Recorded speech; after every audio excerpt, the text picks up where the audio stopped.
చేసావో నా మనసు నీదైపోయింది, ఏదేమైనా నిన్ను వదిలి రానని అంటుంది.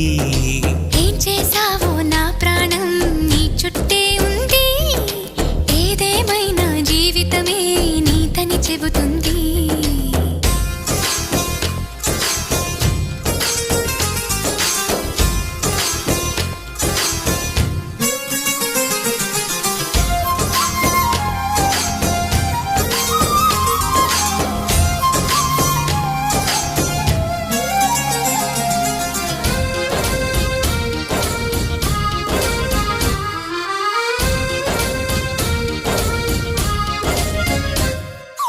పాపాయల్లే నా ముందు కుదురుగా కూర్చుంటే